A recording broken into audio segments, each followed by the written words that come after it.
de que la clase está siendo grabada. Listo, ya me notificó. Buenas tardes, Marcos. Bienvenido. Listo. Entonces voy a proyectar la pantalla. Entonces vamos a proyectar aquí. Listo. Entonces me Buenas tardes, confirman. profesor. Muy buenas tardes, bienvenido. Me confirman si en estos momentos se les proyecta la presentación en sus pantallas. Sí, profesor. Claro, bro. Ok, listo, vale. Entonces me voy a dirigir a la pizarra digital para hablar un poco acerca de las funciones con valores vectoriales. Como sé que tengo estudiantes que de pronto la parte tallerista no la están dando conmigo, sino que la dan con otros docentes, pero los estudiantes que están aquí, vamos un poco en esa parte un poco más adelantado con respecto a este tipo de funciones con valores vectoriales. Entonces voy a hacer una introducción de lo que es una función vectorial para que todos los que están presentes tengamos básicamente la misma idea de lo que yo le voy a hacer ahorita, ¿no? Ahorita vamos a ver unas operaciones que podemos manipular con relación a las funciones vectoriales. ¿Cuáles son esas operaciones? Límite, derivadas e integrales de funciones vectoriales. Pero es muy importante que nosotros estemos familiarizados con la ecuación o con la estructura de lo que es una función vectorial. Entonces, una función vectorial básicamente, muchachos, es una función o una aplicación donde el dominio van a ser todos los reales y el contradominio es un conjunto de vectores. Entonces, de manera general, voy a colocarles aquí y explicarle un poco de dónde surge esa definición de funciones vectoriales.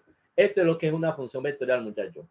De ahora en adelante, las funciones vectoriales yo simplemente la voy a denotar por una R mayúscula. Las R para nosotros van a denotar ecuación vectorial o va a denotar función vectorial. Entonces, una función vectorial es una aplicación donde el dominio de la función, ya ustedes saben que este que está aquí es el dominio de la función. El dominio de una función vectorial van a ser todos los reales. Van a ser todos los reales. Y el contradominio va a ser un conjunto de vectores. En este caso, un conjunto de vector que va a tener n componentes. Pero cuando yo me encuentro con una función de este tipo, donde el dominio son todos los reales y el contradominio es un conjunto de vectores, a ese tipo de función, simplemente usted va a decir que la función R es una función vectorial. Es una función vectorial. Entonces nosotros vamos a particularizar dos casos. ¿Qué pasa cuando el espacio numérico de Rn es igual a 2? ¿Y qué pasa cuando el espacio numérico es igual a 3? Bueno, ahí salen dos ecuaciones vectoriales que van a ser importantes para desarrollar la teoría que yo les voy a mostrar ahorita. Supongamos este caso. ¿Qué pasa cuando en el contradominio n es igual a 2? Muchachos, cuando n igual a 2, me va a salir la siguiente ecuación vectorial. Y aquí se la voy a colocar. Vamos a tener una ecuación vectorial que va a tener la siguiente estructura. El dominio sigue siendo todos los reales. El contradominio, como estamos analizando el caso cuando n vale 2, entonces nos vamos a encontrar con esta situación, ¿no?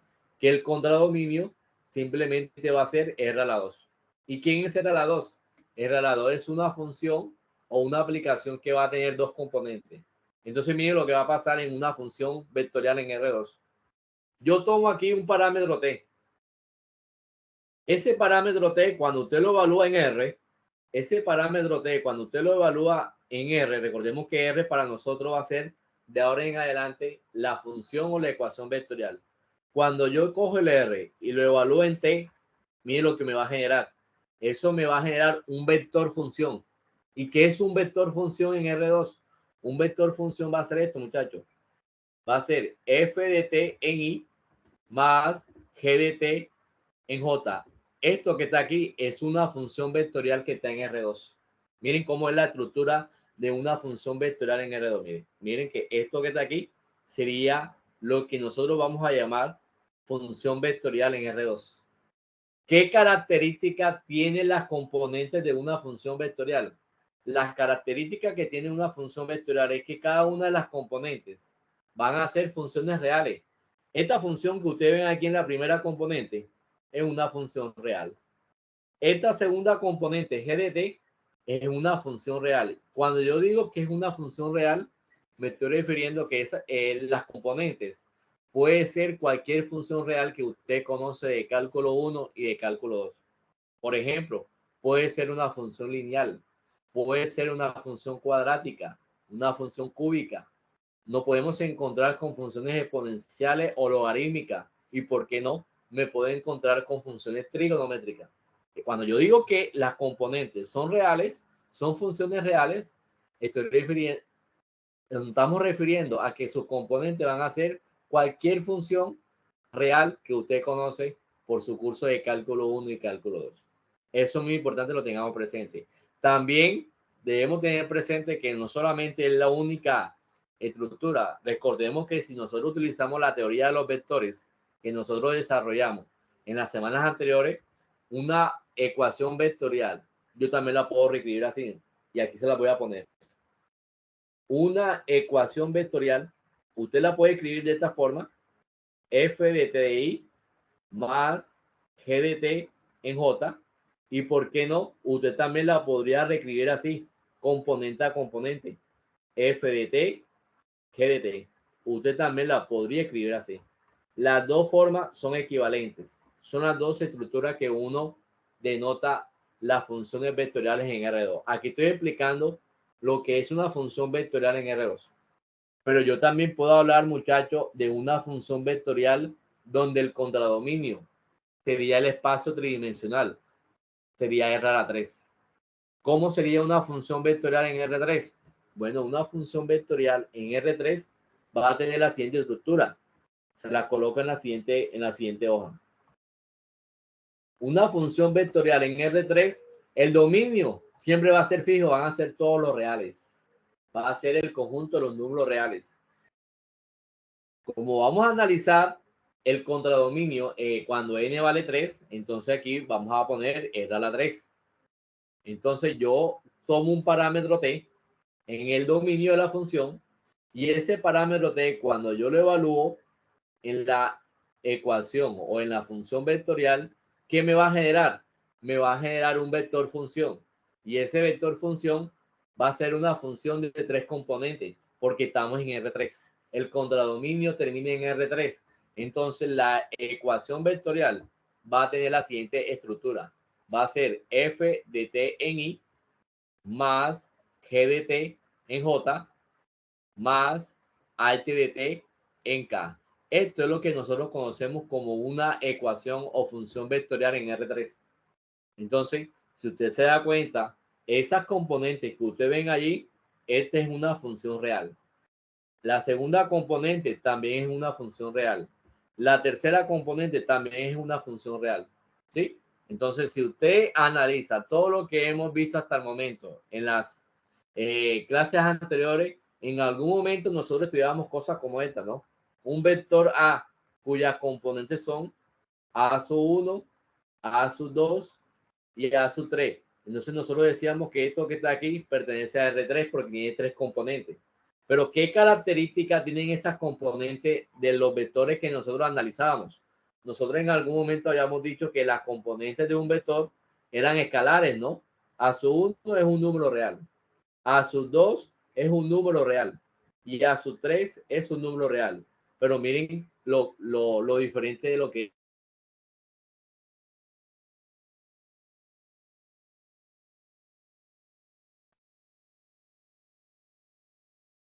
vectoriales, ya los escalares ya no van a ser, si ustedes se dan cuenta, en un vector, los escalares a su 1, a su 2 y a su 3 son positivos o pueden ser negativos.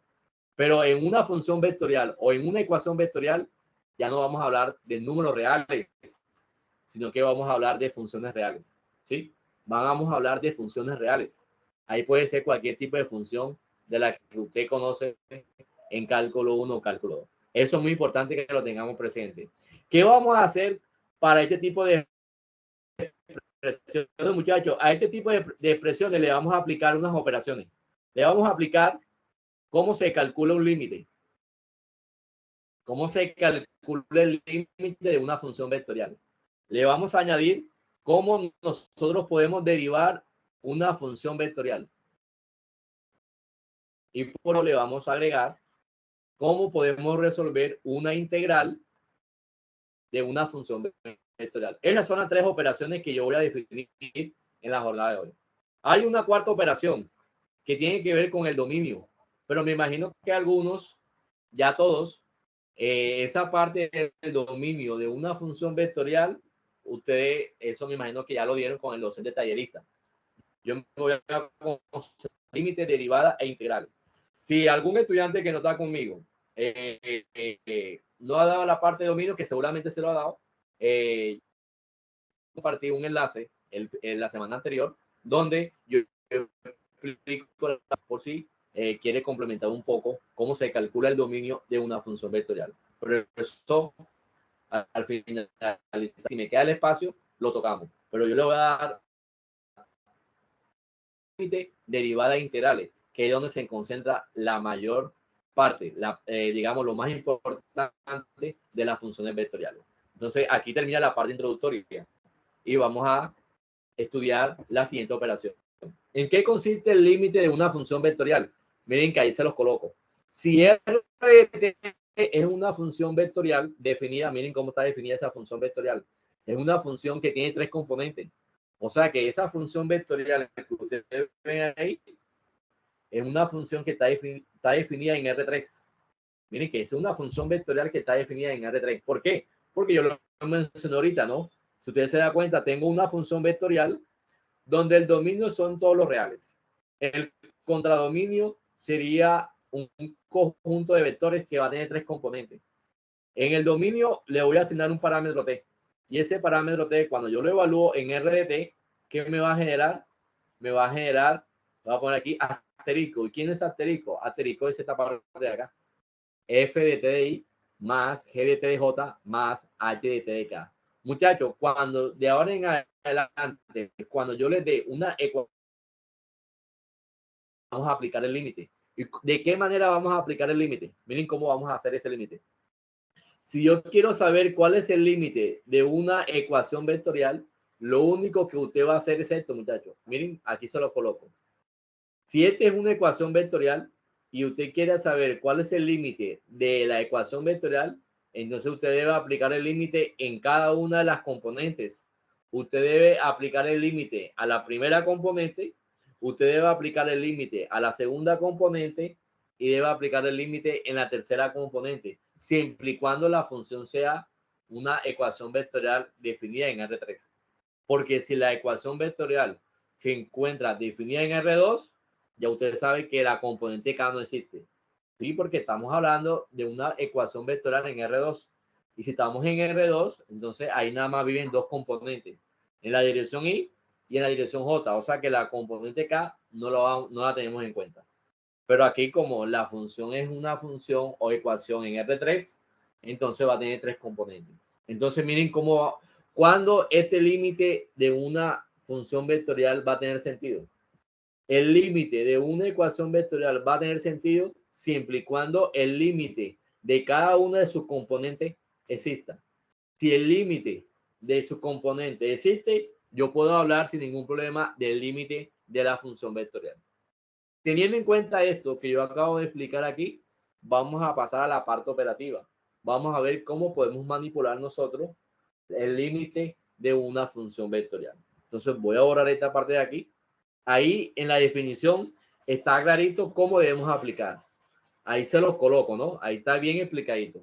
Si yo tengo una función vectorial y yo quiero saber cuál es el límite de esa función vectorial, lo que vamos a hacer es calcular el límite a cada una de sus componentes.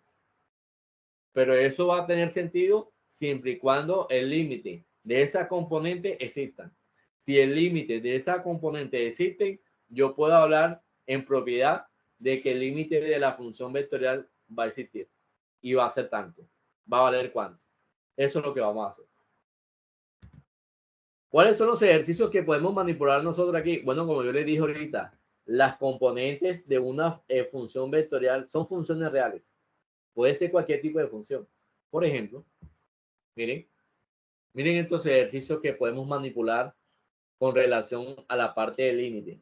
Miren que yo ahí le doy en el primer, miren lo que nos dice la primera parte.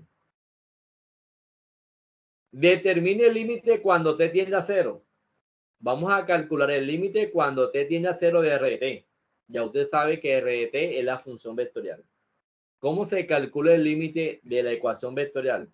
Pero miren que a mí la ecuación vectorial a mí me la dan. La ecuación vectorial a mí me dicen que aquí tengo 1, aquí tengo un segundo y un tercer ejercicio. Voy a realizar el primero.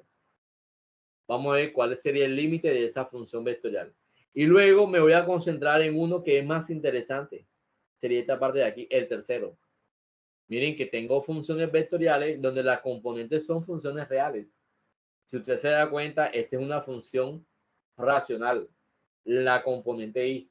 La componente j es una función irracional. La componente k es una función racional. ¿Cómo se calcula el límite de r de t? Bueno, eso es lo que vamos a hacer.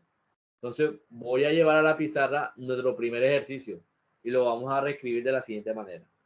En una hoja en blanco, voy a colocar aquí ejercicio número 1. Entonces nos piden, determine el límite de r de t. Miren quién va a ser r de t. A mí me dan esta función vectorial. R de t es igual a 5 más t cuadrado. 5 más t cuadrado en la dirección y más 4t más 4 la exponencial de a a la t más el seno de t sobre t. Seno de t sobre t en la dirección k. Bueno, muchachos, estamos interesados en realizar el siguiente cálculo, ¿no? Nos están pidiendo esto. Determine cuál es el límite cuando t tiende a 0 de quién, de r de t. Nos están preguntando cuánto vale el límite de esa función vectorial. Pero por definición, ¿a qué es igual el límite de una función vectorial? Yo les dije ahorita que el límite de una función vectorial va a ser el límite de cada una de sus componentes. Eso es lo primero que tenemos que hacer. Acá le coloco la definición, me devuelvo un poco. Aquí le coloco la definición nuevamente. Esa definición que ustedes ven ahí nos dice a nosotros cuál es la manera de proceder si queremos saber cuál es el límite de r de t. Y para saber cuál es el límite de r de t, lo que debemos realizar es calcular el límite de cada una de sus componentes. Vamos a calcular el límite de la componente en la dirección y, en la dirección j y en la dirección k. Entonces, me devuelvo a la pizarra. Voy a poner aquí solución. Entonces, en un color diferente, vamos a encontrar ese límite. ¿Cómo vamos a encontrar ese límite? Por definición del límite de funciones vectoriales, esa definición nos dice lo siguiente, que si nosotros queremos saber cuál es el límite de r de t cuando t tiende a 0, lo que debemos realizar básicamente es aplicar el límite en cada una de sus componentes. Entonces yo quiero saber cuál es el límite de la primera componente cuando t tiende a 0. ¿De quién? De 5 más t cuadrado en la dirección y. Ese es el límite en la primera componente. Vamos a aplicar el límite en la segunda componente. Sería igual al límite cuando t tiende a 0. ¿De quién? De 4 por la exponencial. Cerramos y eso en la dirección j. Más el límite cuando t tiende a 0. ¿De quién? Del seno de t sobre t. Cerramos paréntesis, cerramos aquí la llave y eso es en la dirección j. Cerramos ahí el corchete en la dirección j. La pregunta mía es, ¿cuál es el límite de la primera componente? ¿Ustedes qué me dirían? ¿Cuál es el límite de la primera componente?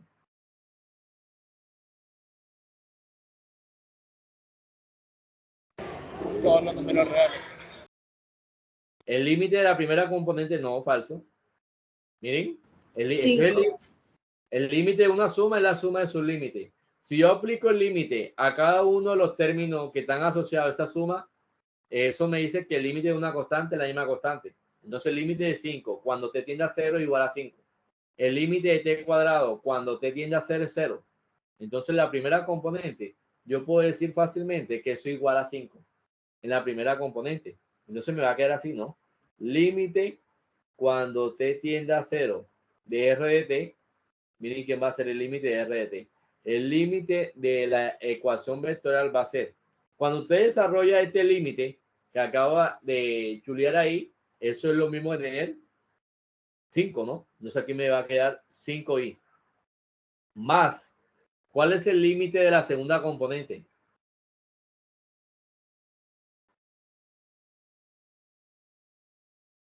¿Cuál es el límite de la segunda componente? Límite cuando t tiende a 0 de 4 por la exponencial. ¿Cuánto sería ese límite? Aquí lo podemos justificar, ¿no? 4. Eso es 4, ¿no? ¿Estamos todos de acuerdo que eso es igual a 4? Sí. Sí, claro. Aquí me quedaría 4j. Más, ¿cuál es el límite de la tercera componente?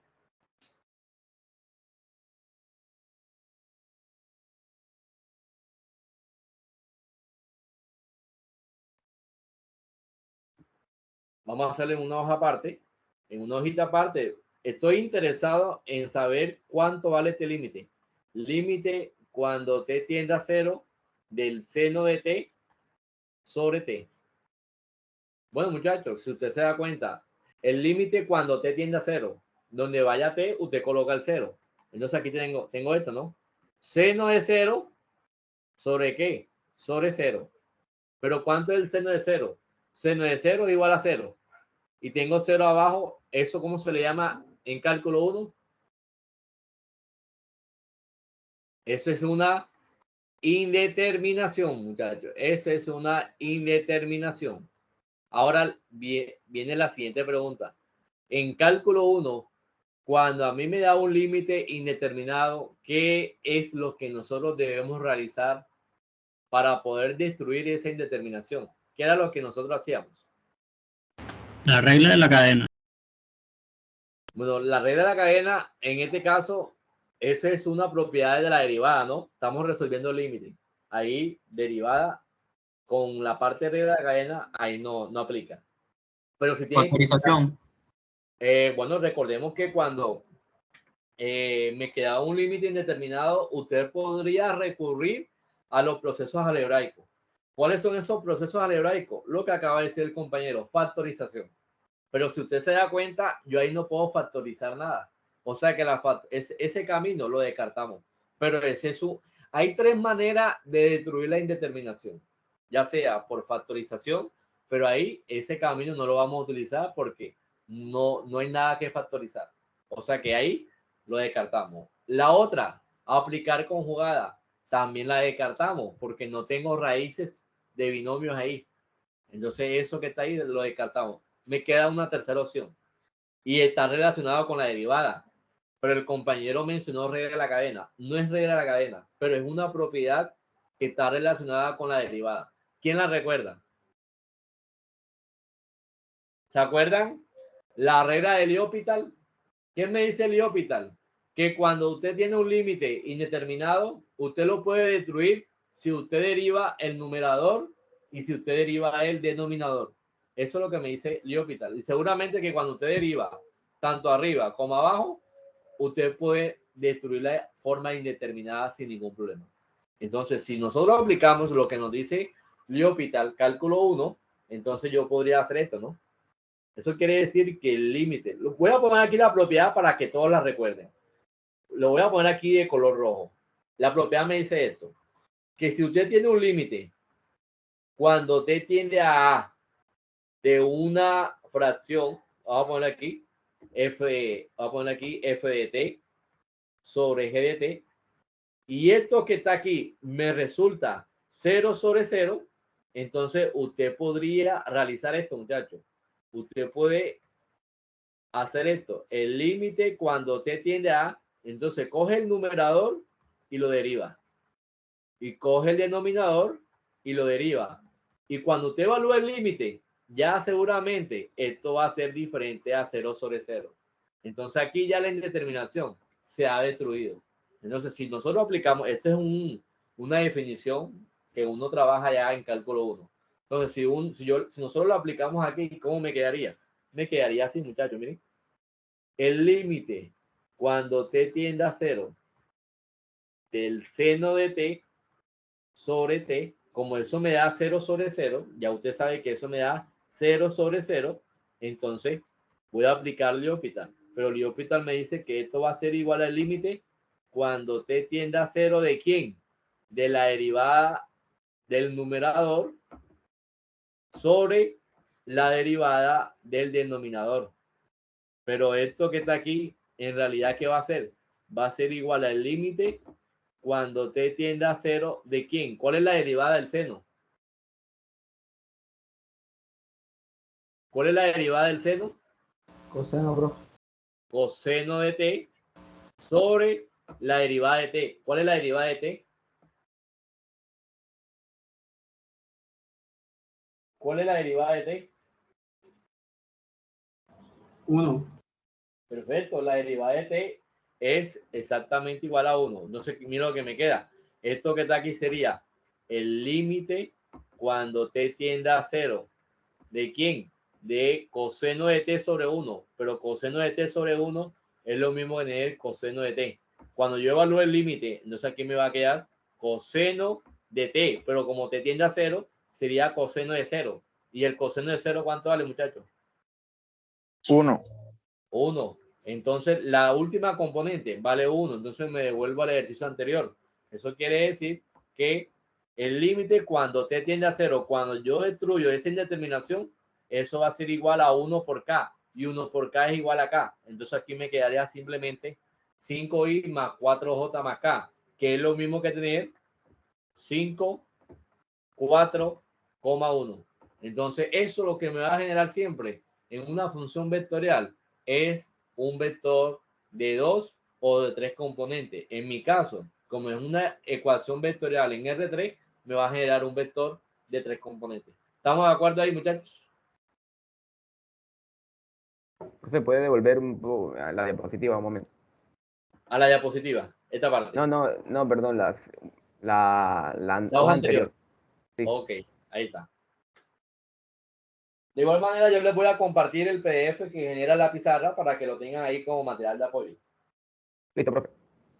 Listo. Entonces, vamos a seguir reforzando esta noción de límite.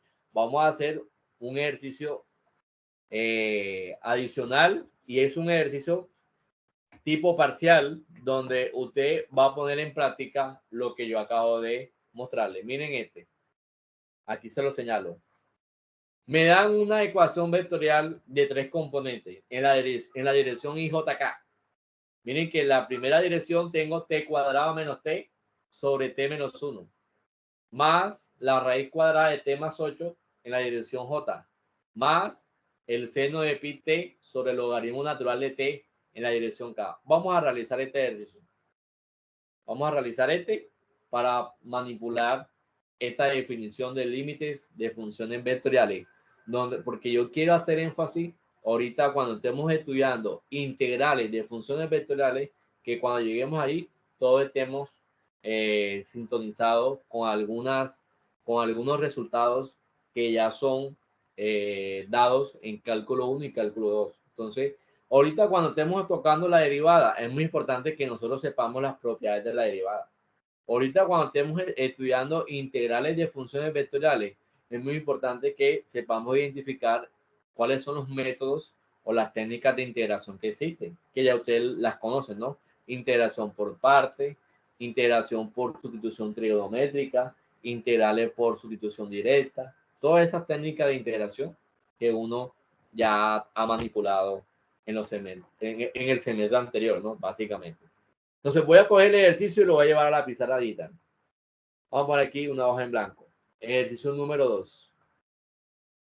Entonces, estamos interesados en saber cuál es el límite de la siguiente función vectorial. Miren que la función vectorial está dada t cuadrado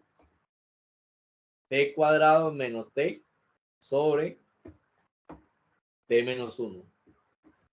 T menos 1 en la dirección y. Más raíz cuadrada, aquí más raíz cuadrada de t más 8 en la dirección j. Más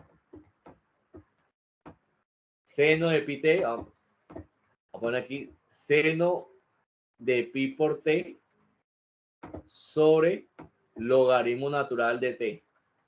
Y eso en la dirección k. ¿Qué vamos a hacer nosotros? Bueno, muchachos, estamos interesados en saber cuál es el límite cuando t tiende a 1. ¿De quién? De r de t. Miren que estamos interesados en saber cuál es el límite cuando t tiende a 1. Bueno, muchachos, ¿cuál es el límite de esa ecuación vectorial cuando t tiende a 1? ¿Qué vamos a hacer nosotros?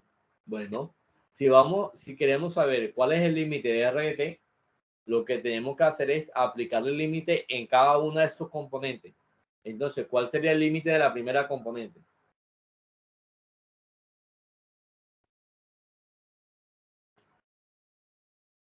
¿Cuánto nos daría la primera componente?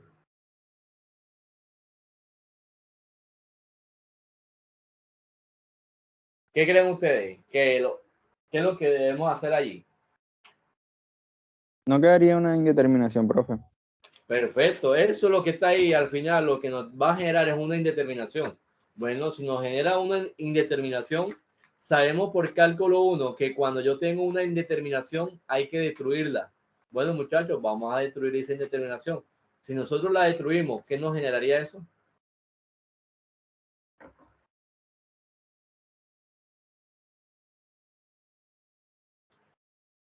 Dos minuticos para que lo analicen. Yo lo voy a hacer, lo voy a explicar, especialmente la última componente, porque la última componente hay que hacer algunos procesos adicionales.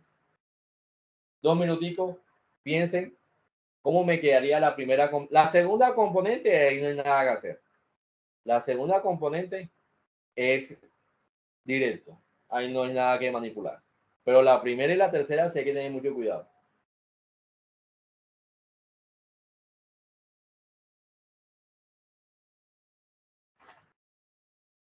Un minutico para que lo analicen.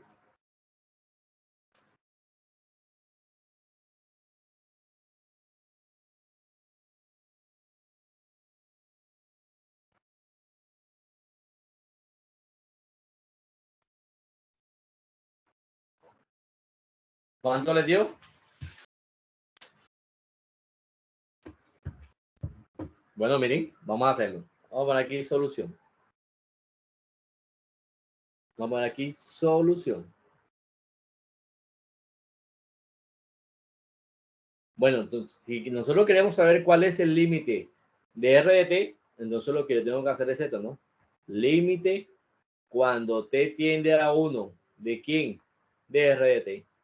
Pero saber cuál es el límite de esa ecuación vectorial es simplemente hacer esto, ¿no? Es averiguar. Vamos a averiguar cuál es el límite cuando t tiende a 1. ¿De quién? De t cuadrado menos t sobre t menos 1. Cerramos aquí el paréntesis y cerramos aquí el corchete. Eso en la dirección y. Más el límite en la segunda componente. Entonces estamos interesados en el límite cuando t tiende a 1. ¿De quién? De la raíz cuadrada de t más 8. Y eso lo vamos a colocar en la dirección j. Más, estamos interesados en saber cuál es el límite cuando t tiende a 1. ¿De quién?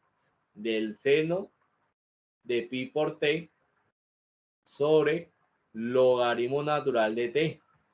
Cerramos y todo eso en la dirección k. Bueno, muchachos, ¿cuánto nos daría el límite cuando t tiende a 1? Si usted se da cuenta, miren, lo podemos hacer aquí en una hoja aparte. Vamos a hacerlo en una hoja aparte. Primera componente, voy a poner aquí primera componente. Límite cuando t tiende a 1. ¿De quién? La primera componente es t cuadrado menos t t cuadrado menos t sobre t menos 1. T menos 1. Si nosotros queremos resolver ese límite, usted se da cuenta lo que el compañero mencionó, ¿no? Cuando t tiende a 1, usted puede notar que esto es 0 arriba, 0 abajo. Eso es una indeterminación. Eso nos da 0 sobre 0. Ahora, para poder destruir esa indeterminación, tengo dos maneras. Usted puede aplicar el L'Hopital o usted puede aplicar factorización. Y eso es una factorización que podemos resolver sin ningún problema, ¿no? Porque yo podría hacer esto, ¿no? Límite cuando t tiende a 1 de t cuadrado menos t sobre t menos 1. ¿Esto a qué va a ser igual? Esto va a ser igual al límite cuando t tiende a 1 de quién. Si usted se da cuenta, yo puedo factorizar el numerador, ¿no? Si usted factoriza el numerador por t, entonces me quedaría así, ¿no? Si saco factor común t, ¿cómo me quedaría el paréntesis, muchachos? ¿Cómo me quedaría el paréntesis? Me quedaría t menos 1. ¿Estamos de acuerdo? Sí, profe. Ahora, usted puede notar que tengo lo que a mí me está molestando en la indeterminación. Miren, este es el t menos 1. Miren que cuando t tiende a 1, aquí me queda 1 menos 1, me queda el 0 arriba. Y 1 menos 1 abajo, me queda el 0 abajo. O sea, lo que a mí me está molestando en la indeterminación es el t menos 1. Entonces, t menos 1 arriba y t menos 1 abajo se cancela. Esto y esto se cancela. ¿Y qué me queda? Me quedaría esto. Me queda simplemente el límite cuando t tiende a 1. ¿De quién? De t. Aplicamos límite de la evaluación de forma directa. Límite de t cuando t tiende a 1, eso es igual a 1. Entonces, la primera componente, yo puedo decir que cuando yo desarmo esto, esto va a ser igual a 1 y 1 por i, entonces aquí me sale i. Más la segunda componente, el límite de una raíz. Sabemos que el límite de una raíz, usted puede introducir el límite dentro de la raíz. Y cuando usted opera el límite dentro de la raíz, usted puede aplicar el límite de una suma. Y sabemos que el límite de una suma es la suma de sus límites. O sea que usted puede encontrar el valor de ese límite sin ningún problema. ¿Cuánto nos da la segunda componente? 3. Eso es igual a 3. ¿Sí? ¿Por qué? Porque cuando usted, como el límite es cuando t tiende a 1, pero donde vaya t, me da 1. 1 más 8 es 9. Y el 9 está dentro de una raíz. La raíz cuadrada de 9 es 3. O sea que yo puedo decir sin ningún problema que eso es igual a 3. Pero si no lo logran visualizar, usted lo puede hacer aquí abajo. Límite cuando t tiende a 1. ¿De quién? De la raíz cuadrada de t más 8. Pero por propiedades de límite, cálculo 1, usted puede hacer esto, ¿no? Esto usted lo puede ver como la raíz cuadrada de ¿qué?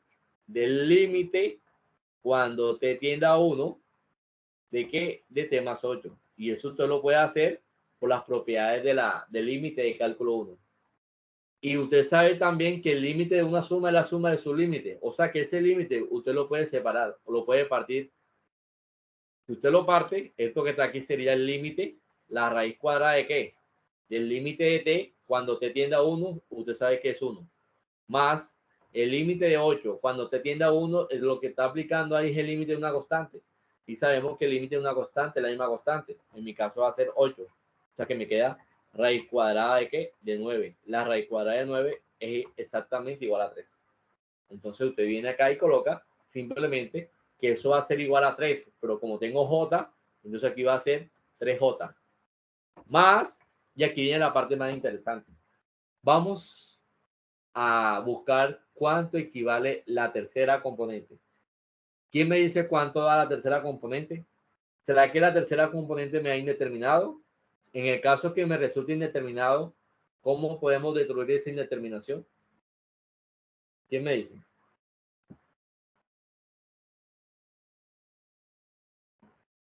Vamos a hacerle una hoja en blanco. Ahí ya no me va a alcanzar. Entonces lo voy a hacer en una hoja por acá. Voy por aquí. Entonces vamos a hacerlo ahí.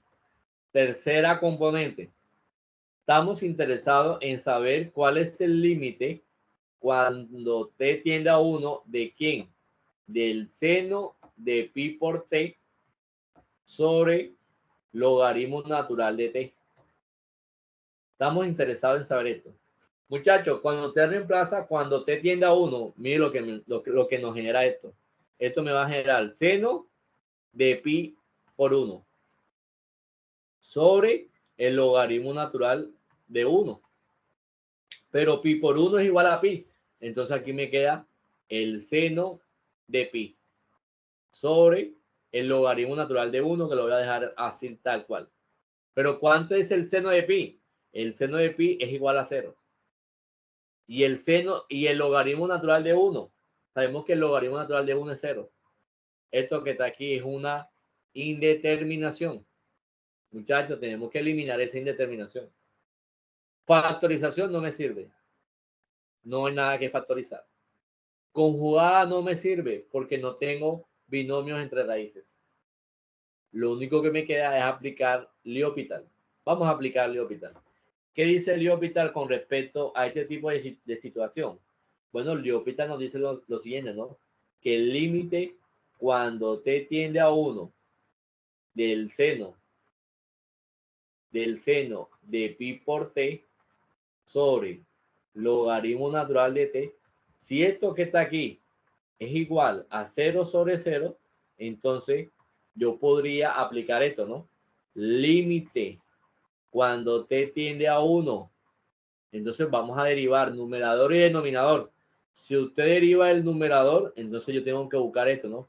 ¿Cuál es la derivada del seno de pi por t sobre la derivada del logaritmo natural de t? Muchachos, ¿cuál es la derivada del seno de pi t? ¿Quién me dice? Coseno de pi t. Solamente coseno de pi t. ¿Quién me dice cuál es la derivada del seno de pi por t? Porque recordemos que la derivada del seno es coseno.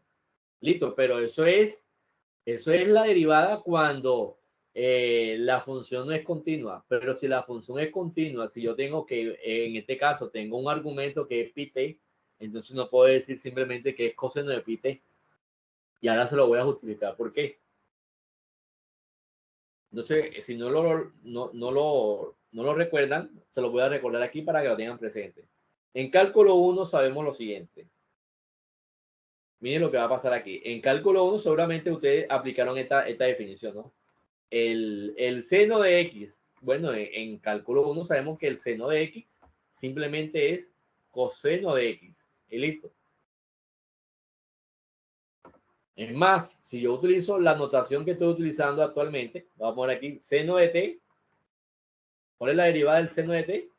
Entonces sabemos que es coseno de t. Listo, eso lo sabemos por cálculo 1. Pero ¿qué pasa si el argumento del ángulo es una función continua?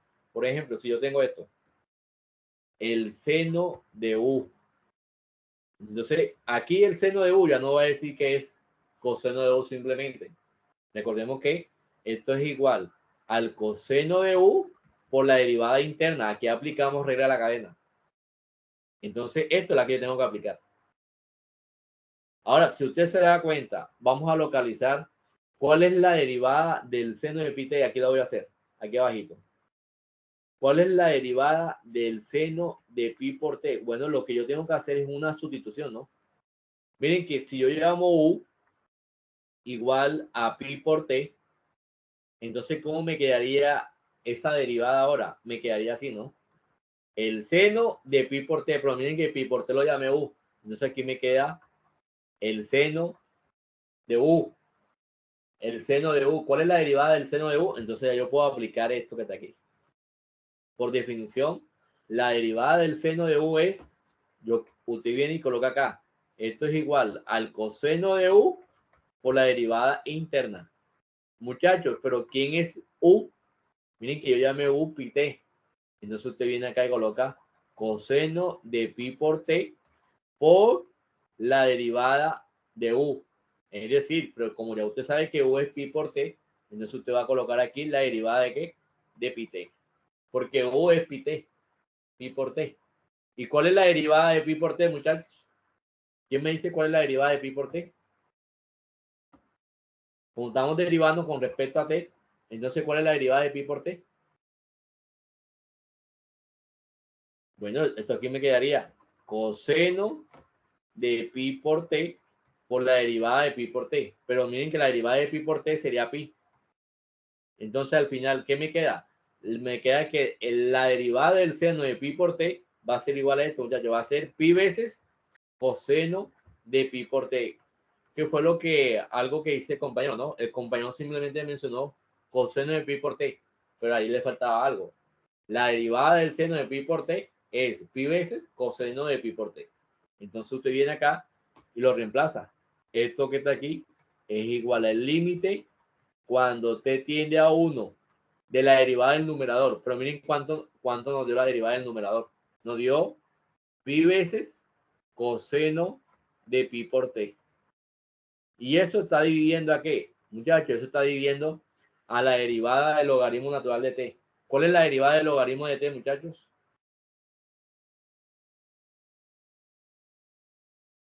¿Cuál es la derivada del logaritmo natural de t?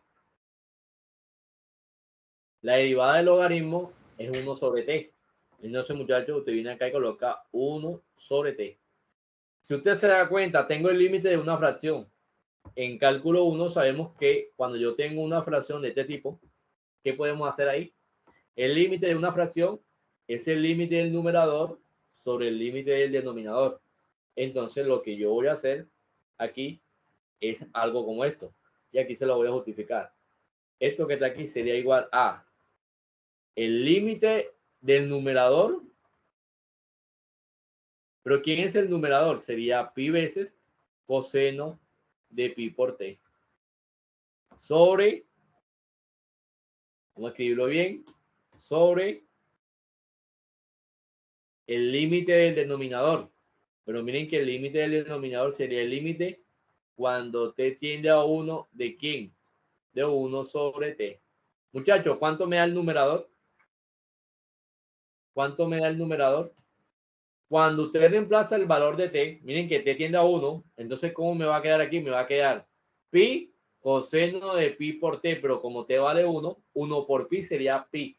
Entonces aquí me quedaría pi veces coseno de pi. ¿Sobre quién? Sobre límite de 1 sobre t cuando t tiende a 1. Miren que cuando t tiende a 1 me queda 1 sobre 1. 1 sobre 1 es igual a 1. Entonces aquí me queda sobre 1. Pero ¿cuánto es el coseno de pi? Recordemos que el coseno de pi es exactamente igual a menos 1. Entonces aquí me quedaría esto, ¿no? Me quedaría pi que multiplica a menos 1. Y tengo 1 abajo. Pero pi por menos 1 es exactamente igual a menos pi. Como tengo 1 abajo, menos pi sobre 1, eso es igual a menos pi. Bueno, muchachos, la tercera componente, cuando lo desglosamos de principio a fin, la tercera componente me da menos pi. Entonces usted se va al ejercicio que venimos realizando y ya puede colocar menos pi. Pero miren que aquí la tercera componente yo puse que es, voy a borrar aquí, positivo y es negativo. Entonces aquí viene j menos esto. Entonces como la tercera componente me dio menos pi, entonces aquí me va a quedar menos la tercera componente que nos dio menos pi veces k. Entonces esto que está aquí me va a quedar i más 3j menos por menos es igual a más. Entonces aquí me queda más pi veces k. Yo lo puedo escribir así o puedo decir que esto que está aquí es exactamente igual a 1, 3 pi. Y listo, muchachos. Así como nosotros podemos encontrar o resolver un límite de una función vectorial. ¿Alguna pregunta hasta ahí? Adelante. Les comparto nuevamente la justificación de la tercera componente por si están anotando.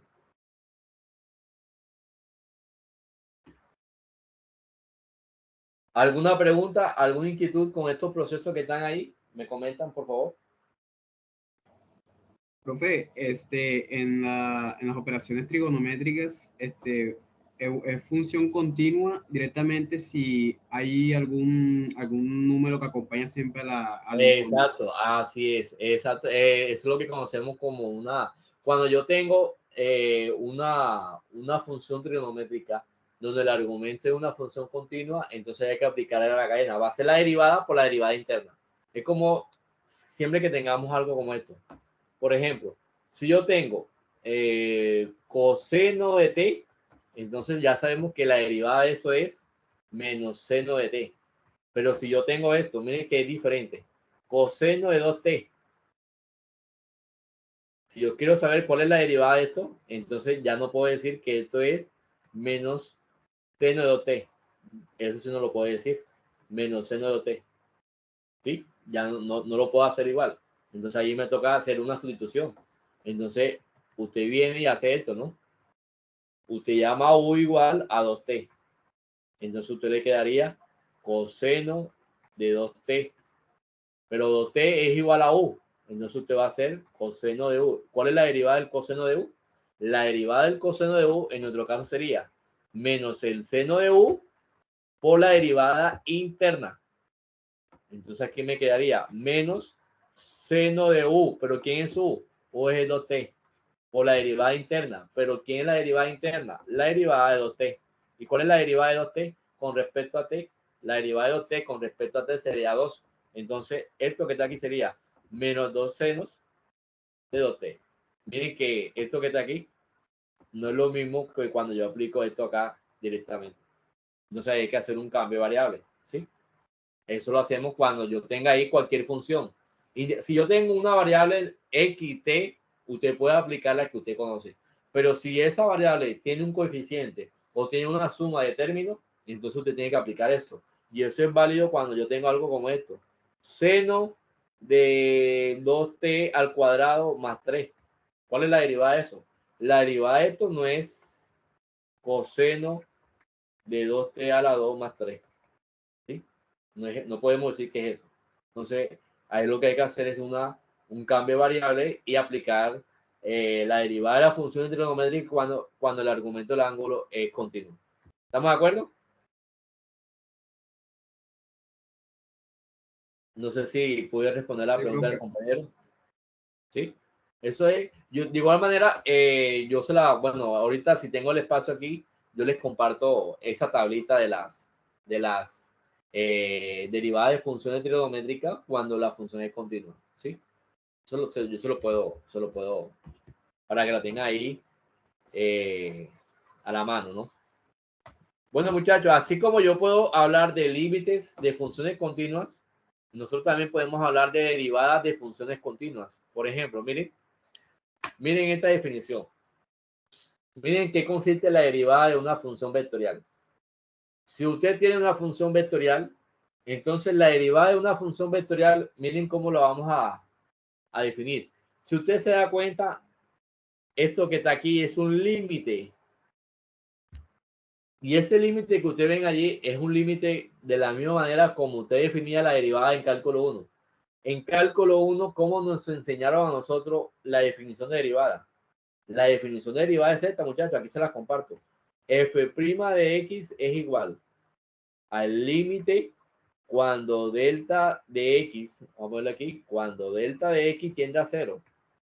Cuando delta de x tiende a 0 de la función evaluada en x más delta de x menos f de x sobre delta de x. Si usted se da cuenta, esa es la definición que usted conoce de derivada. ¿Qué diferencia tiene? No tiene ninguna diferencia. Lo único que cambia es la notación, ¿no? Acá es f porque son funciones reales. Acá es la r porque nosotros la hemos denotado las funciones vectoriales y la hemos llamado r. Pero lo demás es igual. Entonces ustedes se preguntarán, profe, pero si yo tengo una función vectorial y tengo 3 componentes, ¿me tocaría aplicar ese límite a cada una de las 3 componentes? Bueno, muchachos, eso sería un poco engorroso, ¿no? Desarmar ese límite para cada una de las componentes, eso sería muy tedioso. Entonces aquí entra algo muy importante, las propiedades de la derivada.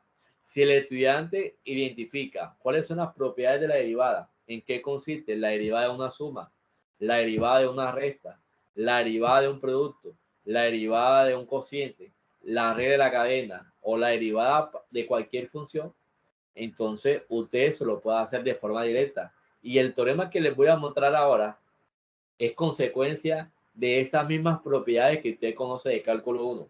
Entonces, el siguiente teorema está a favor de ustedes y les dice, muchachos, si usted sabe las propiedades de la derivada, simplemente es aplicarla. En pocas palabras, muchachos, derivar una función vectorial sería derivar cada una de sus componentes. En pocas palabras, aquí se lo muestro. No hay necesidad de aplicar esa definición que ustedes ven ahí. Imagínense, aplicar ese límite para cada una de las componentes, eso sería bastante tedioso. Entonces, el siguiente teorema, miren lo que nos ayuda. El siguiente teorema, miren lo que nos dice. Si usted tiene una función vectorial definida de esta forma, como aparece aquí, entonces miren cómo usted va a encontrar la derivada. La derivada de una función vectorial simplemente es la derivada de cada una de sus componentes. Usted simplemente deriva componente a componente. Pero ¿cuándo esa derivada va a tener sentido? Esa derivada va a tener sentido siempre y cuando la derivada de esas componentes existan. Si la derivada de esas componentes existe, entonces yo puedo hablar sin ningún problema de la derivada de una función vectorial. ¿Estamos de acuerdo ahí, muchachos?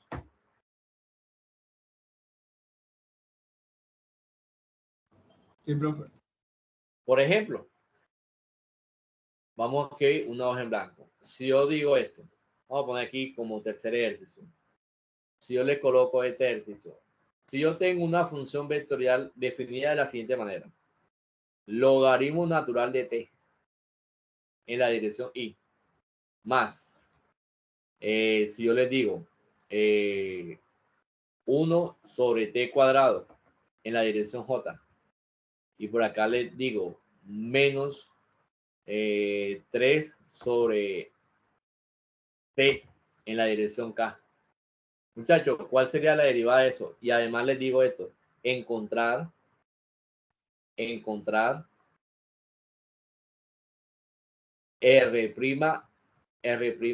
vamos aquí, R' de 2. ¿Cuánto sería esto? ¿Ustedes qué me dirían? Bueno, muchachos, miren, de acuerdo a esto que yo acabo de mencionar aquí, miren, de acuerdo a esto, eso me está diciendo que si yo tengo una función vectorial, la derivada de una función vectorial sería la derivada de cada una de sus componentes. Y derivar cada una de sus componentes es hacer esto, muchachos. Voy a poner aquí solución. Solución. Entonces, miren, yo podría hacer esto. Si yo quiero saber primero, antes de evaluar, yo tengo que encontrar la derivada. Entonces usted viene y hace esto, ¿no? R' de t. ¿Quién sería R' de t? Bueno, muchachos, estamos interesados en localizar cuál es la derivada del logaritmo natural de t en la dirección y, más 1 sobre t cuadrado en la dirección j, menos 3 sobre t en la dirección k. Estamos interesados en encontrar esa derivada, pero por cálculo 1 sabemos que la derivada de una suma es la suma de sus derivadas. La derivada de una resta es la resta de sus derivadas. Entonces eso quiere decir que la derivada de esto simplemente va a ser esto, muchachos. R' de t va a ser la derivada de mi primer término. Entonces miren, es la derivada del primer término en la dirección y, más la derivada de mi segundo término en la dirección j, menos la derivada de t sobre de 3 sobre t en la dirección k. Ahora, muchachos, si usted se da cuenta, eso que yo acabo de hacer ahí significa que lo que yo tengo que hacer es derivar cada uno de esos términos. Muchachos, si usted deriva cada uno de esos términos, ¿qué me sale aquí? R' de t es igual. ¿Cuál es la derivada del logaritmo natural de t?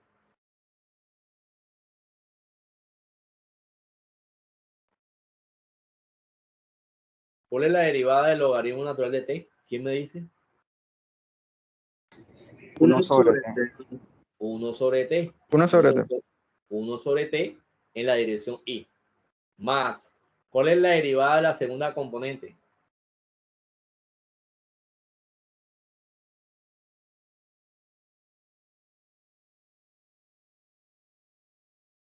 ¿Cuál sería la derivada de la segunda componente? Entonces miren que ahí usted puede aplicar las propiedades de la derivada.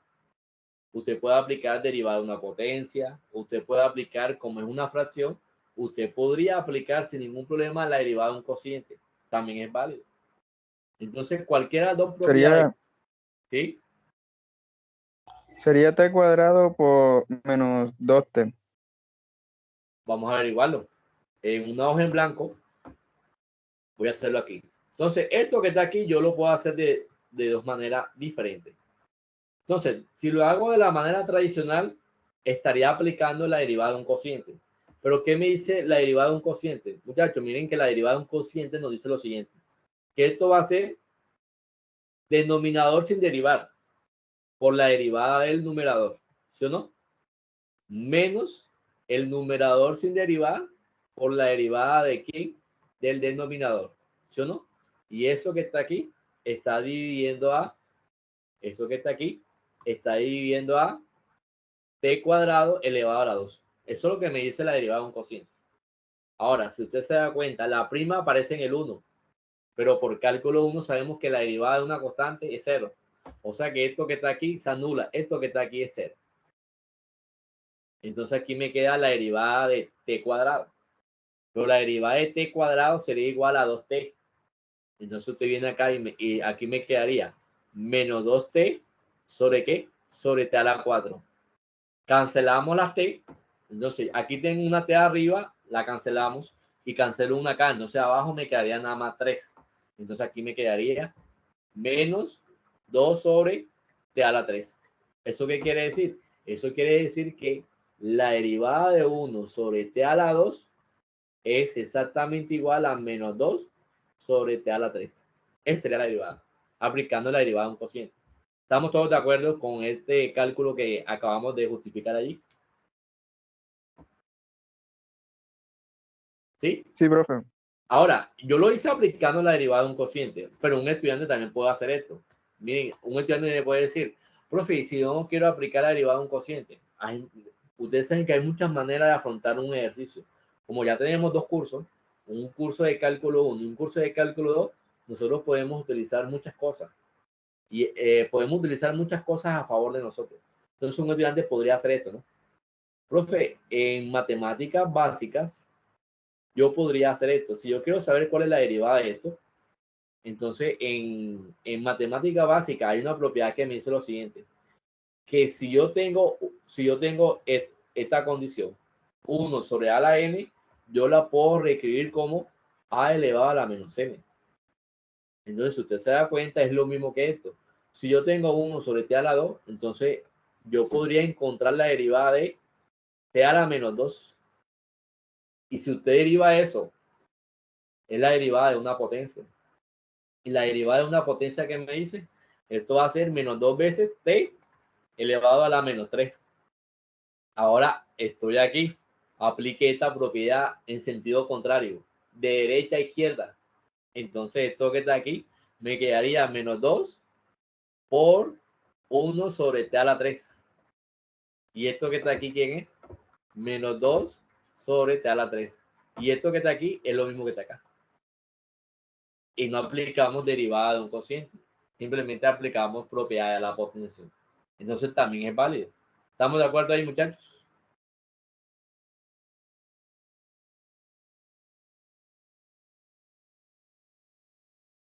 ¿Estamos de acuerdo ahí, muchachos? Sí, profe. Sí, profe. Entonces aquí voy a poner menos, vamos a poner aquí menos 2 sobre t a la 3. Entonces vamos a poner aquí menos 2 sobre t a la 3 en la dirección j. Menos, ¿cuál es la derivada de 3 sobre t?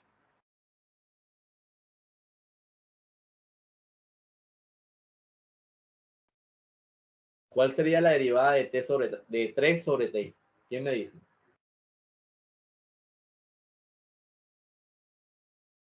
Menos 3 sobre 1. un color diferente y la voy a justificar aquí. Si yo quiero saber cuál es la derivada de t sobre t, esto que está aquí, lo voy a reescribir como lo hice a lo último.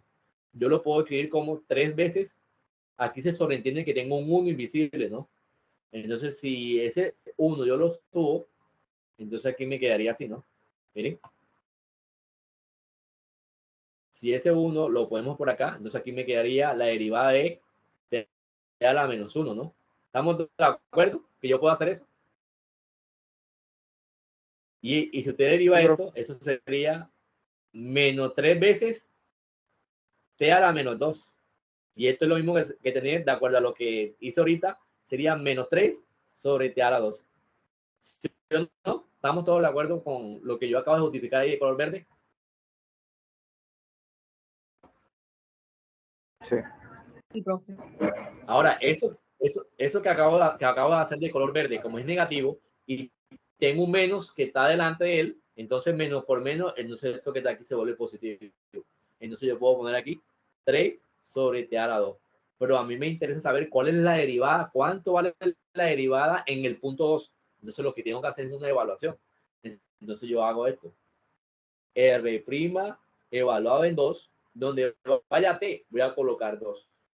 Entonces a mí me quedaría así, 1 sobre t, entonces sería 1 medio de i menos 2t a la 3, pero como t vale 2, entonces aquí me quedaría 2 octavos, 2 octavos de j, más 3 sobre t a la 2, pero miren que t a la 2, como t vale 2, entonces aquí me quedaría 3 cuartos de k. En pocas palabras, muchachos, yo lo puedo dejar así, o usted lo puede escribir como 1 medio, coma, simplificamos la segunda componente, es lo mismo tener 1 cuarto, coma, 3 cuartos. Y esto que está aquí al final es un vector en R3. Eso es lo que es una función vectorial. Una función vectorial es un vector función, donde las componentes van a ser funciones reales. Y si evaluamos esas funciones reales en un punto, lo que me va a generar es un vector. ¿Estamos de acuerdo hasta ahí, muchachos?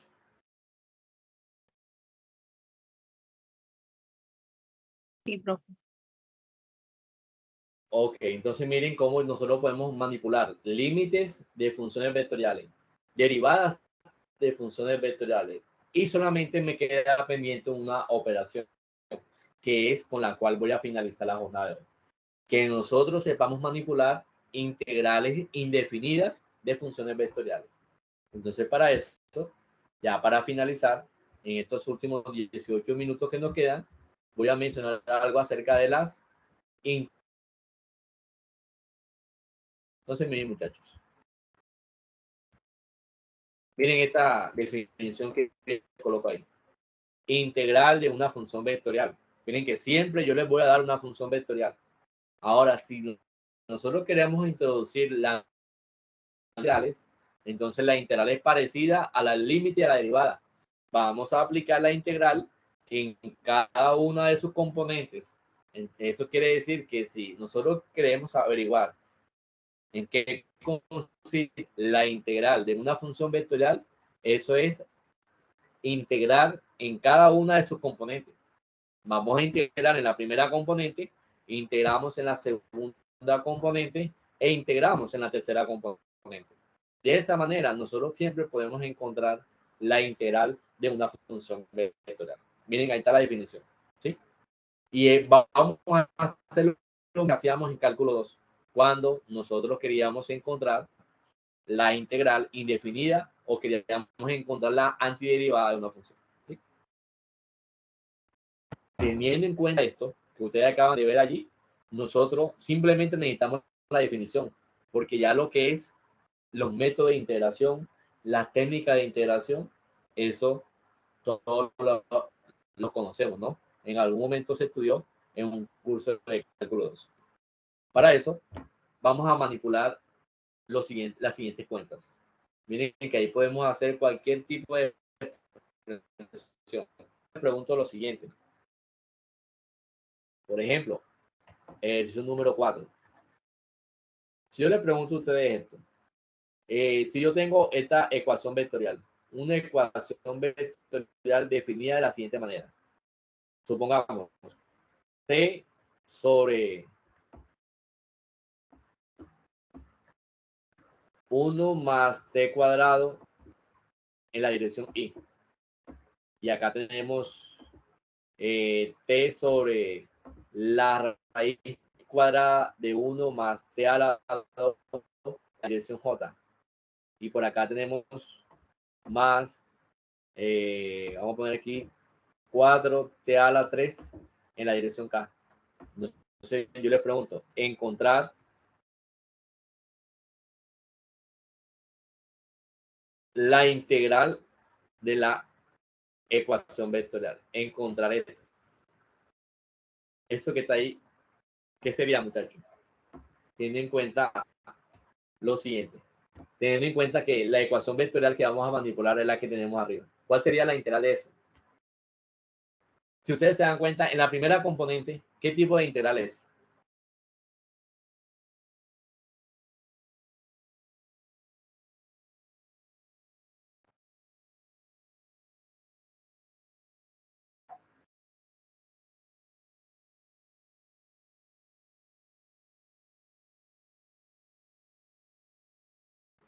¿Qué creen ustedes qué tipo de integral es la primera? Vamos a aplicar la definición. Aquí se la muestro. Me devuelvo. ¿Qué me dice la definición? La definición me dice lo siguiente, miren, que si nosotros queremos saber cuál es la integral de r de t, vamos a hacerlo de un color diferente. Si nosotros queremos saber cuál es la integral de r de t, entonces averiguar la integral de r de t es integrar en cada una de sus componentes. Es lo primero que debemos hacer. Entonces usted viene, va a la pizarra, vamos a poner aquí solución. Entonces podemos hacer esto, ¿no? La integral de r de t por dt, eso es igual a, bueno muchachos, de acuerdo a la definición, eso es la integral de t sobre 1 más t cuadrado por dt.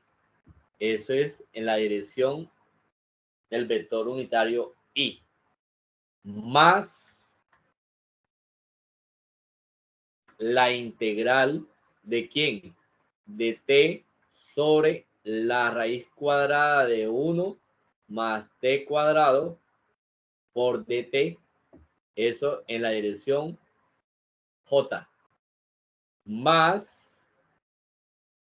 4 veces, vamos a poner aquí, más la integral de 4t a la 3 por dt en la dirección k. Bueno, muchachos, si usted se da cuenta, estamos interesados en localizar la integral de una ecuación vectorial. Y la integral de una ecuación vectorial simplemente va a ser la integral de cada una de sus componentes. Vamos a integrar cada una de sus componentes. La pregunta es, ¿cómo podemos realizar la primera integral? Esa primera integral la voy a justificar en una hoja aparte, porque ahí seguramente no me va a alcanzar. Primera componente sería esta, ¿no? Integral de t sobre 1 más t a la 2.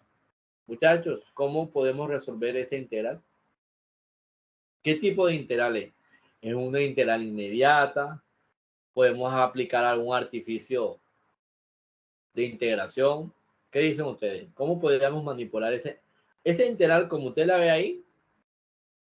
No es una integral que podemos resolver de forma directa, ¿no? Tenemos que buscar una técnica de integración que nos permita reescribir la integral por sustitución. Perfecto.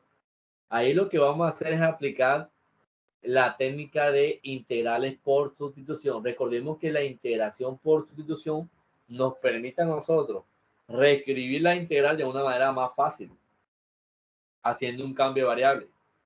Con el cambio de variable que yo haga, la integral me va a quedar mucho más fácil de resolver, porque así como está, es complicado. Entonces, ¿qué es lo que deberíamos hacer? Aplicar una sustitución apropiada. ¿Cuál es la sustitución apropiada? Entonces nosotros podríamos hacer esto, ¿no? Si usted se da cuenta, yo podría llamar u igual a ¿qué?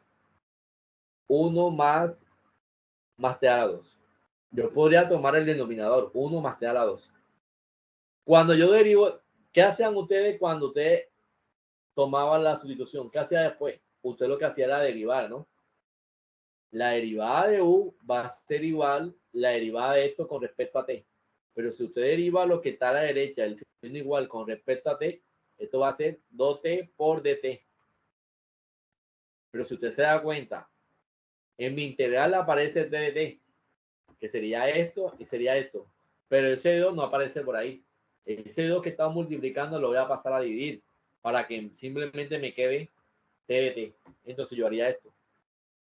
De u medio es igual a t por dt. Ahora miren cómo me quedaría la integral. Con la nueva sustitución que yo acabo de encontrar, miren cómo me quedaría. Y aquí se la señalo, muchachos. Tengo t dt, pero miren quién es t dt. T dt vale de u medio. Entonces yo me voy por acá y hago esto. Que esto que está aquí va a ser la integral de u medio sobre quién. Sobre 1 más t a la 2. Pero muchachos, miren quién es 1 más t a la 2. 1 más t a la 2 yo lo llamé u. Entonces usted coloca aquí u. Y miren que me quedó una nueva integral en términos de la nueva sustitución que acabamos de hacer. Ya de aquí en adelante, cuando me queda así, ya podemos resolver esa integral sin ningún problema. Miren que aquí se sobreentiende que tengo un 1 invisible. Entonces sabemos por cálculo 2 que la integral de una constante multiplicada por una función, yo puedo sacar la constante. Entonces saque la constante. Si usted saca la constante, aquí me va a quedar un medio de quién? De la integral de du sobre u. Muchachos, ¿cuál es esta integral? ¿Cuál es la integral de du sobre u?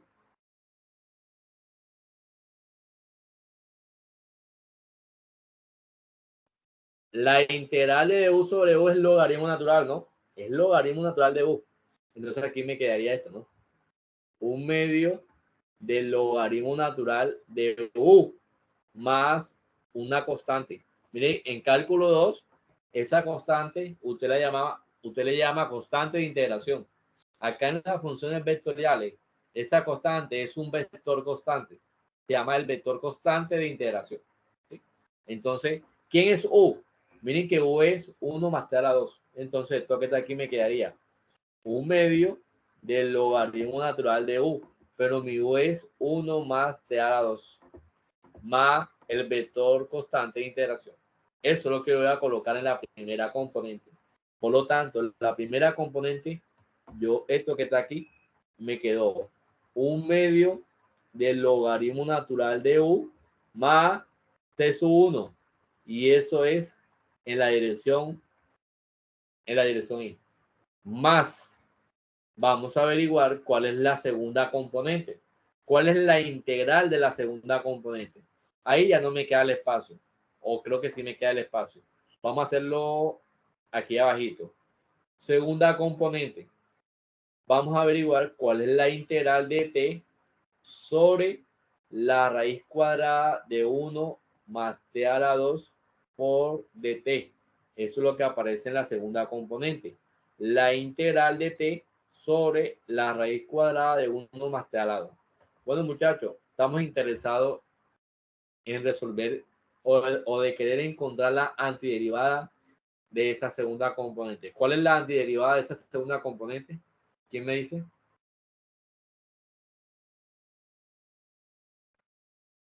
Hacemos lo mismo, ¿no? Vamos a realizar una nueva sustitución. Cuando usted realiza la sustitución, en mi caso, pues yo puedo notar que la sustitución más apropiada que debemos tener presente aquí sería esta, ¿no? U es igual a 1 más t a la 2. Nuevamente, si usted deriva esto, entonces aquí me quedaría 2t por dt. Como aquí tengo t por dt, ese 2 que está multiplicando lo puede pasar a dividir. Entonces aquí me queda de 1 medio es igual a t por dt. Cuando usted reescribe la integral, miren cómo me quedaría. Me quedaría así. Integral de t de t. Pero miren que t de t sería de 1 medio. Nuevamente usted coloca aquí de 1 medio sobre la raíz cuadrada de 1 más t a la 2. Pero si usted se da cuenta, 1 más t a la 2 yo lo llamé u. Entonces aquí me quedaría la raíz cuadrada de u. Nuevamente, tengo una constante en la integral, yo puedo sacar la constante. Si usted saca la constante, aquí me va a quedar un medio de ¿quién? De la integral de du sobre la raíz cuadrada de u. Y esa integral que ustedes ven ahí es una integral que podemos resolver ya sin ningún problema, independientemente de que tenga raíz. ¿Cómo podemos resolver esa integral? ¿Quién me dice?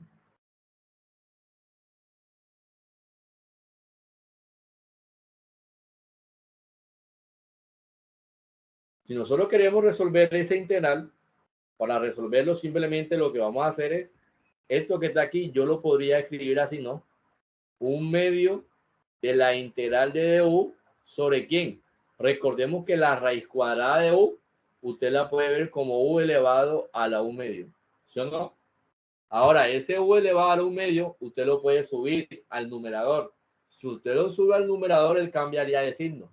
Entonces aquí me quedaría así, ¿no? Un medio de la integral de u elevado a la menos un medio por du. Muchachos, ¿y cómo se resuelve esa integral? ¿Cuál es la integral de u elevado a la menos un medio?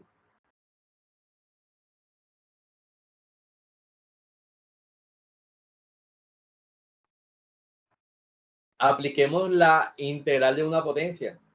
¿En qué consiste la integral de una potencia? Voy a recordar la propiedad aquí, en una hoja. ¿Se acuerdan de esta propiedad? La integral de x a la n por dx.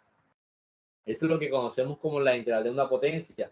La integral de una potencia es x a la n más 1 sobre n más 1. ¿Sí o no? Se suma una unidad al exponente. Pero si usted se da cuenta, yo aquí tengo u elevado a la menos un medio. Si usted a menos un medio le suma una unidad, entonces ¿cómo me quedaría esto? Esto me quedaría así. Un medio. Cuando usted resuelve la integral, aquí me quedaría u menos un medio más 1. Menos un medio más 1 sería un medio positivo. Entonces aquí me quedaría un medio positivo sobre un medio positivo más una segunda constante, que sería el vector constante de integración. Si usted aplica aquí orejita, esto que está aquí me quedaría un medio de ¿quién? De 2 por u elevado a la u medio más c sub 2. Pero muchachos, este 2 y este 2 se cancela. ¿Y qué me queda? Me queda u elevado a la u medio. Pero ¿quién es u, muchachos? Miren lo que yo llame u. En mi caso u, lo voy a poner aquí abajo. U es 1 más t a la 2. Entonces usted viene y hace esto. 1 más t a la 2 elevado a la 1 medio más c sub 2. Como recordemos que 1 medio es la definición de la raíz. Entonces usted puede escribir esto como la raíz cuadrada de 1 más t a la 2 más c sub 2. Entonces cuando yo resuelvo esa integral, eso me va a generar la raíz cuadrada de 1 más t a la 2. La raíz cuadrada de 1 más t a la 2. Eso es lo que voy a colocar acá en la segunda componente.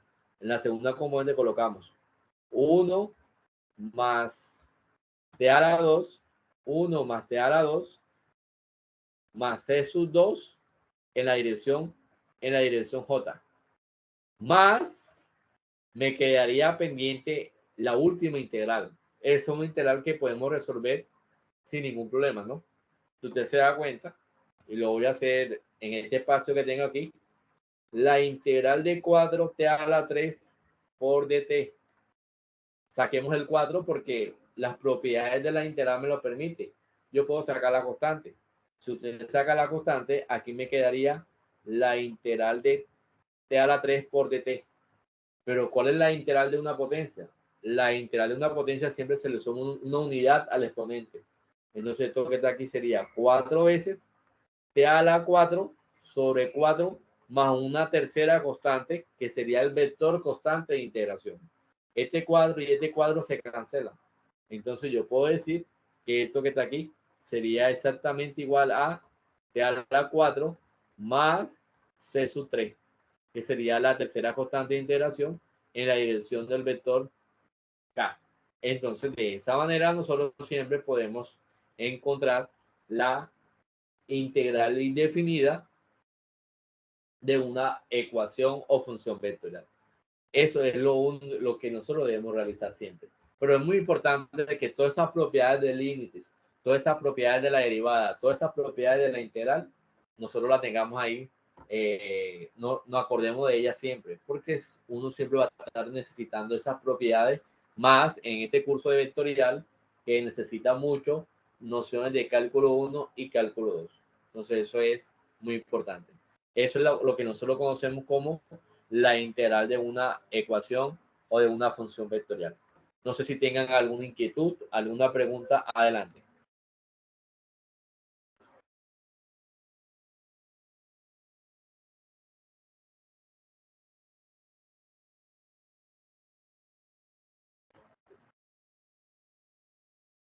¿Preguntas? ¿Inquietudes?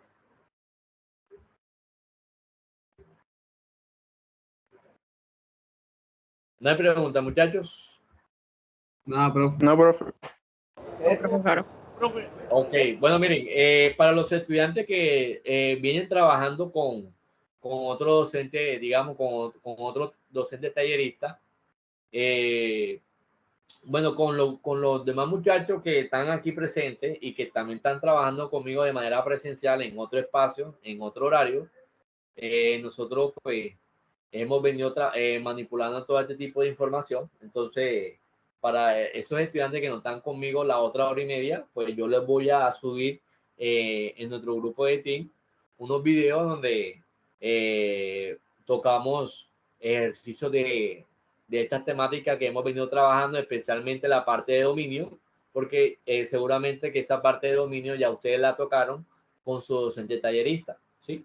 Los docentes talleristas, esa parte de dominio la deben de tocar, pero seguramente ya la tocaron. También seguramente ya tocaron con su docente tallerista cómo se calcula el vector tangente, el vector normal y el vector binormal. Entonces yo el fin de semana hice un video en mi canal de YouTube donde hago el cálculo de los vectores tangentes, vectores normales y binormales, que es la clase que ustedes van a dar con su docente tallerista esta semana. Puede ser mañana o puede ser el día jueves, algunos la van a dar el viernes. Entonces esa parte de los vectores normales, binormales y vector tangente, yo la grabé en mi canal de YouTube, se las voy a compartir para que cuando el día de mañana o el jueves o el viernes que estén trabajando esa parte, entonces ya ustedes también estén familiarizados con ese tipo de cálculo y especialmente con la notación. Yo les voy a compartir ese enlace más tardecito para que lo tengan ahí como material de apoyo. Entonces no sé si tengan alguna pregunta, alguna inquietud. Sí, No hay profe, si podría hacerme el favor de regalarme unos minutos de su tiempo ahora que se acabó la clase, para ver si me puede explicar unos puntos de un taller que nos dejó, en mi caso, William. Ok, listo, vale. Entonces, no sé si tengan alguna pregunta, alguna inquietud, muchachos.